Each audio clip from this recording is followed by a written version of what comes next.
Quand j'ai fini mes études, et en particulier mes études de philosophie, j'étais persuadée que la philosophie pouvait aider les équipes soignantes, les équipes de terrain, à réfléchir au sens de ce qu'elles faisaient sur des actes à la fois ordinaires et très importants. Les actes d'accompagner une personne qui est en perte de facultés cognitives, d'accompagner la fin de vie, d'accueillir la douleur, de pouvoir soulager la solitude. Tous ces actes-là, c'est des actes qui posent, à mon avis, la question du sens tout le temps. Et donc, j'avais envie de faire de la philo, mais pas en salle de classe. J'avais une meilleure amie de l'époque, c'était pareil pour elle. Et donc, on a décidé de fonder notre association et on est parti sur le terrain avec ceux qui nous ont fait confiance. Et le terrain, c'était très majoritairement des EHPAD. On a donc passé 10 ans, 4 jours sur 5 en EHPAD, en train d'écouter et de travailler avec des professionnels de maisons de retraite. Dans ce travail-là, évidemment, on a croisé tout ce que vous pouvez imaginer, des situations très drôles, très tristes, des situations de bientraitance et puis des situations de maltraitance. La première chose qu'il faut dire, c'est que la bientraitance n'est pas le contraire de la maltraitance. Ça n'est pas en fait parce qu'il y a une résonance entre les deux mots qu'il y a une contradiction littérale. Donc quand vous parlez de bientraitance, vous n'allez pas avoir besoin forcément de vous référer à la maltraitance et vice-versa. Alors on va clarifier tout de suite. Qu'est-ce que c'est que la bientraitance? C'est une manière de faire qui est collective. C'est pas un geste de moi toute seule, de mon collègue tout seul dans une chambre ou dans une salle de restaurant. C'est un ensemble de réflexes professionnels qui ont été construits, réfléchis, discutés et qui visent toujours à la même chose, de faire avec la personne pour elle. Avec elle, c'est-à-dire qu'on ne décide pas à sa place, on ne se met pas à penser pour elle.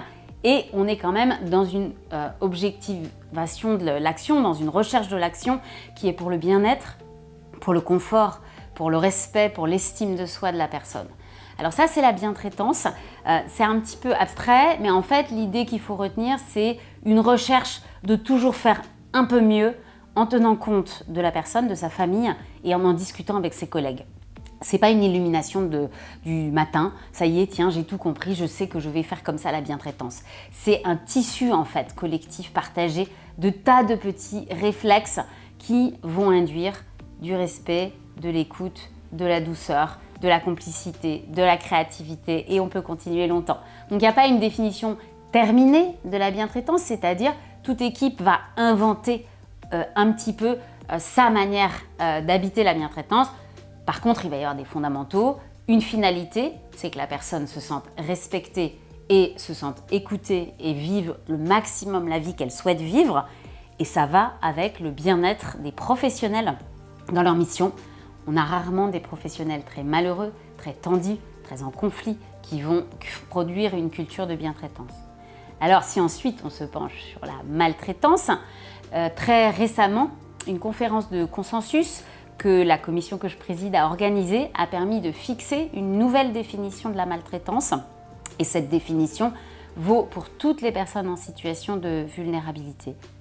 Alors, il y a 3 grandes idées dans la maltraitance. D'abord, c'est que la maltraitance, c'est à la fois des violences et des négligences. C'est-à-dire que c'est des choses que vous faites et des choses que vous ne faites pas. Donc ça, c'est une première chose. Pourquoi on parle de maltraitance et pas de violence? Dans la violence, vous voyez bien qu'il y a l'idée d'un agir, l'idée de quelque chose de fait. Par exemple, on fait mal à quelqu'un, on le bouge d'une manière qui va le heurter, on lui parle d'une façon violente. Ça, ce sont des faits. Et puis, il y a la négligence. La négligence, c'est oublier, c'est ne pas penser à quelque chose, ne pas veiller à quelque chose et c'est aussi évidemment quelque chose qui est très important. Ça, c'est la première dimension. La deuxième dimension, c'est que la maltraitance, c'est au fond nuire non seulement à la santé de la personne, mais aussi à ses droits et également à son développement. En fait, toute personne, on le sait, ne s'arrête pas d'apprendre, ne s'arrête pas de grandir, ne s'arrête pas de développer des nouvelles relations, des nouvelles curiosités quand elle a 18 ans. Et donc, les adultes, et y compris les adultes qui peuvent être malades ou qui peuvent être fragiles, continuent à apprendre, à se développer, à croître en humanité, on pourrait dire. La maltraitance, c'est ce qui va empêcher ça, freiner ça, interdire ça. Donc, si on doit situer la maltraitance, je le situerai d'une part violence et négligence, je le situerai d'autre part santé, droit et développement de la personne qui sont empêchés, qui ne sont pas respectés. Et puis la dernière chose qu'il faut dire sur la maltraitance, c'est qu'il y a différentes échelles. Vous avez une échelle qui peut être individuelle, vous avez une échelle qui peut être collective au niveau de toute une équipe, et puis vous avez une échelle qui peut être institutionnelle. Dans des cas par exemple où vous êtes dans un établissement dont les règles du jeu même, ou les règles de financement, ou les règles de fonctionnement vont en fait constamment venir empêcher, freiner les efforts d'humanité, les efforts de gentillesse, les efforts d'organisation.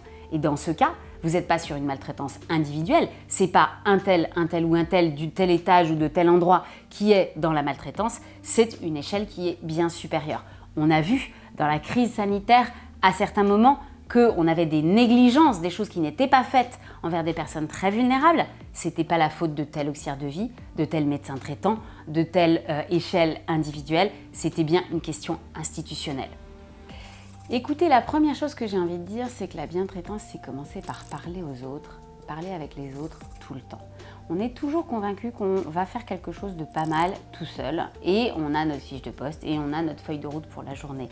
En réalité, la bientraitance, comme c'est quelque chose de collectif, on le voit très bien dans le film, il y a beaucoup de bonnes intentions, d'actions qui individuellement n'ont rien de mal, n'ont rien évidemment de malveillant, mais qui vont aboutir à une catastrophe par des tas de petits manques, des tas de petits ratés où chacun va faire de son côté. Et ce qui me frappe finalement dans cette histoire, qui est très bien racontée, c'est qu'à aucun moment on a une vision d'ensemble. On a une série de personnes, de moments, de fragments, et chacun va les vivre comme il peut, essayer de rattraper quand il y a quelque chose qui est compliqué, quand il y a quelque chose qui se passe mal. En réalité, un mot-clé de la bientraitance, c'est l'anticipation. Évidemment, on a envie de penser que la bientraitance est liée à une relation personnelle, à la voix et la manière dont votre corps va se tenir devant une personne âgée ou sa famille. C'est vrai, c'est tout à fait vrai, mais d'abord, il y a une manière d'apprivoiser certains trucs de comportement ou de s'adresser à des personnes en difficulté, et ça s'apprend. Donc, ça veut dire la formation, et la formation, ça veut dire l'anticipation.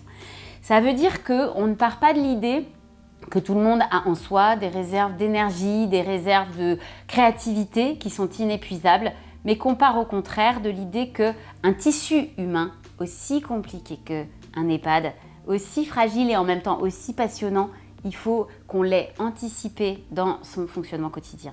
Donc quand vous dites, eh bien, que doit faire le soignant pour être dans la bientraitance, la première chose que le soignant doit se dire, c'est comment je suis avec la personne dont j'essaye de prendre soin, qu'est-ce qu'elle me dit, qu'est-ce qu'elle veut, première chose. Deuxième chose, c'est comment je suis avec sa famille. Troisième chose, c'est comment je suis avec mes collègues. Il y a une continuité à construire et cette continuité, encore une fois, elle relève d'une démarche qui est patiemment élaborée, qui est écrite. Ça ne veut pas dire qu'on devient tous incroyablement psychorigides, mais ça veut dire qu'on sait que le diable est dans les détails. Et donc, la bientraitance, c'est où est mon projet, où est le projet de la personne, comment est-ce que je peux faire le lien avec des collègues qui viendront après moi si j'ai une inquiétude, comment est-ce que je peux parler à la famille et à la personne elle-même si j'ai l'impression que ce que je fais l'embête ou même le heurte.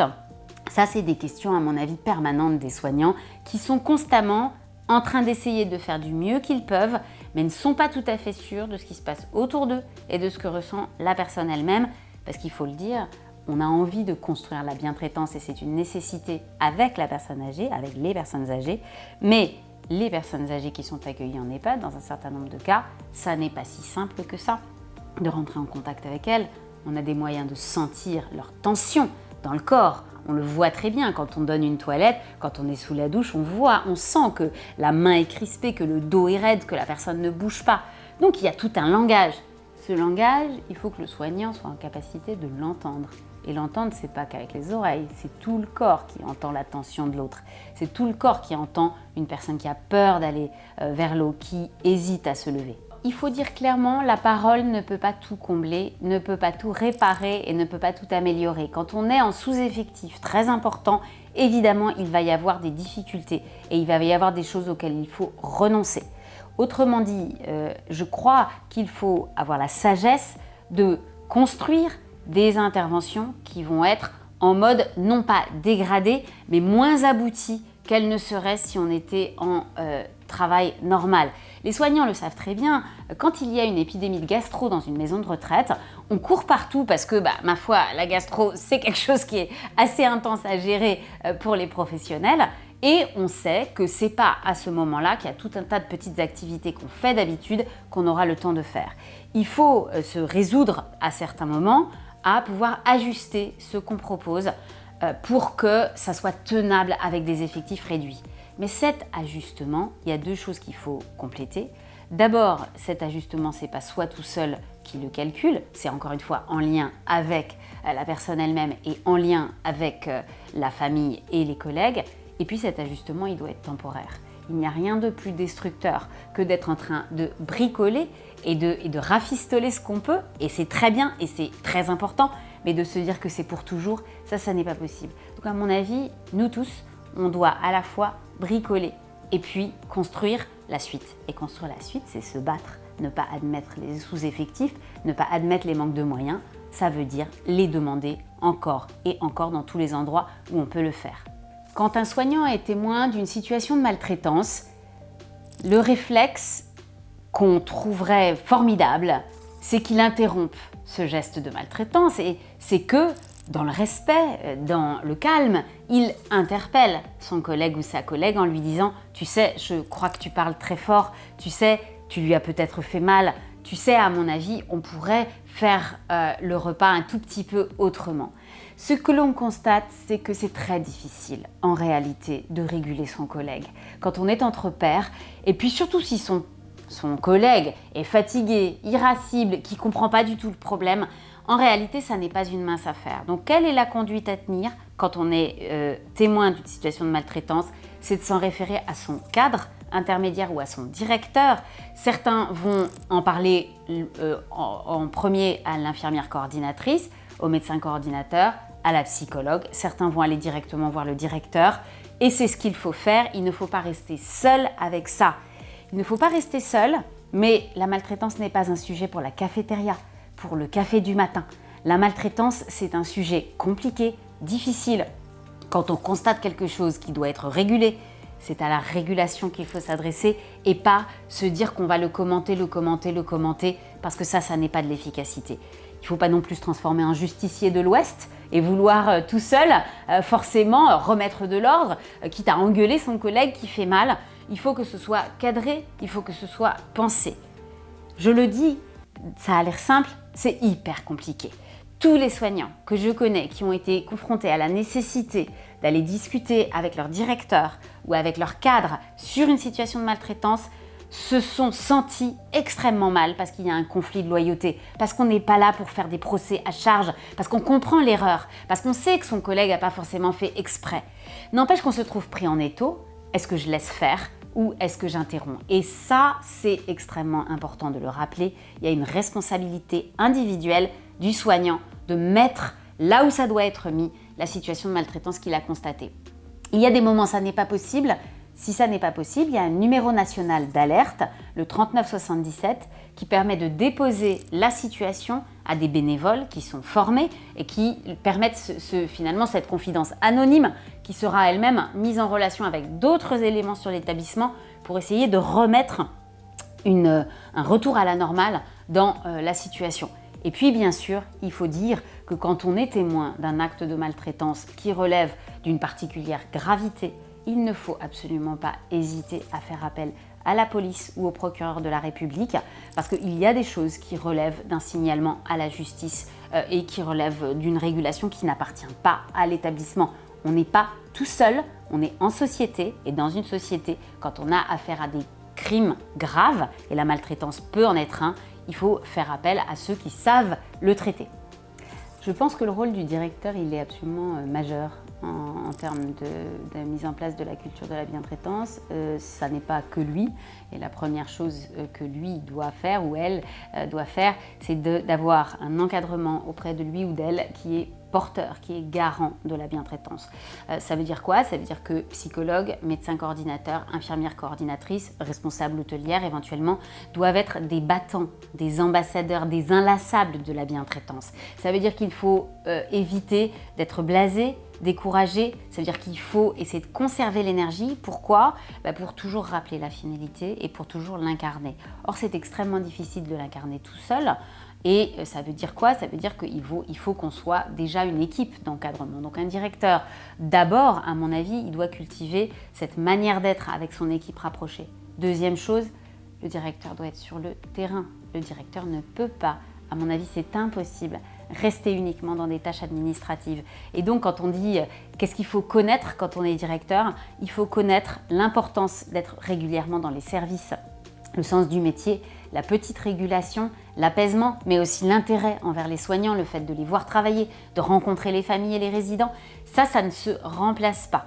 On a des métiers aujourd'hui de direction qui se sont complexifiés, qui se sont technicisés. Et du coup, ça enfle le temps que l'on passe dans le bureau en train d'être derrière son ordinateur. Il n'y a pas de culture de bientraitance derrière un ordinateur. C'est totalement impossible d'être un directeur qui a un message de bientraitance sans son corps, sans sa voix, sans le plaisir qu'il a à rencontrer les familles, sans l'intérêt qu'il a à discuter avec des résidents. On ne peut pas avoir un directeur qui a peur des malades d'Alzheimer et qui ne va jamais dans l'unité de malades d'Alzheimer et qui impulsera de la bientraitance. Autrement dit, bien sûr que c'est des savoirs, il y a des connaissances juridiques, techniques, il y a évidemment des règles du jeu en matière d'hygiène et de sécurité, mais pour un directeur d'établissement, il y a surtout un certain savoir-être, et ce savoir-être, c'est celui qui impulse de l'être avec et de l'être pour, et non pas moi tout seul, je décide dans mon bureau. C'est caricatural, mais en fait, je crois que c'est là la clé.